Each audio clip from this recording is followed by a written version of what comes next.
Hello everyone, welcome to Ignition Workshop. In today's video we're going to be replacing these old, very flexible Jeep hood latches for these brand new JL latches. Now these are very strong.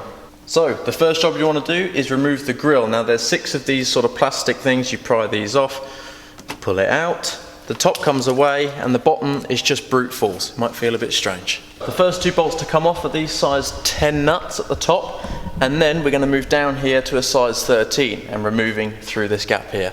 Now I've taken off this bolt from the old one. We're going to be keeping it as it has a really nice washer and I believe it's going to be stronger than the new one.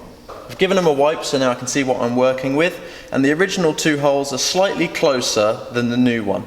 So my aim is here to go in and out in the bottom corners of each one to widen the holes a little bit. I should have left the camera running as it's only a 1 to 2 minute job, but as you can see here I've just filed down each corner.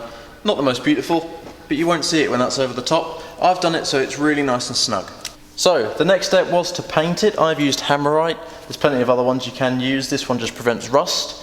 Now I've let it dry for about 6 hours. I've come back and as I said, use the old bolt, save it. I'm going to put some Loctite on. It's considerably easier than the other one due to the fact this is a very tight space and this washer helps keep it inside the spanner. So now I'm going to put it on. As I said a second ago, I'm going to be using this socket on the end of the spanner here because this is a bit bulky to get inside this gap. This method means you don't have to remove the headlight, which is a real faff if you have to do that. So I've got to check which way I'm going, and then this, as I said, the washer actually sits in there really nicely so you don't have to worry about it falling through. So let's have a go at installing it. So now it's going to be really helpful that I've made this tight so it shouldn't move when I'm trying to get this nut on. Now that's in place, so I'm going to go through here and I'm going to use this hand to help ratchet that on. Sorry, my head may be in the way for a second. So now I should be on. I'm going to pinch that with my finger so it doesn't move, and I'm going to start ratcheting. So we've got to pray that that goes on as it is very, very fidgety. So hopefully I can get that thread started and then I should be able to do it with my finger.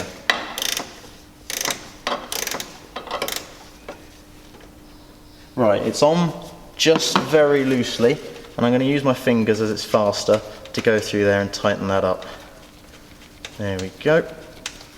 And as I said, this bolt is considerably easier to put on than the new one. There we go, let's get that in there.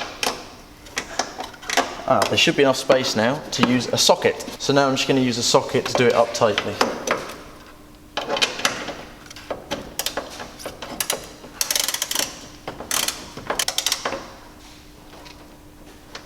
There we are. Now it's getting that out. There we go. The next job is the 2 bolts up there. As you can see, I've bolted these 2 in. These go straight in. There's no filing required for these 2. Now I'm going to go in for the first test close. Here we go. Let's see how this goes. Latch down. Very positive that is. Test here. Oh, they give it a very nice click. Let's give that a Oh, that's much better. So that concludes the video. Now they're fully installed, grills back on. This should be very nice as I should be able to go on the motorway now and avoid all that hood flutter, which was terrible before. They seem very good quality and we'll probably give you an update in the future. So thank you very much for watching. This has been Ignition Workshop. One day I'll change all of my wicked ways, and happiness will start to make sense. Happiness will start to make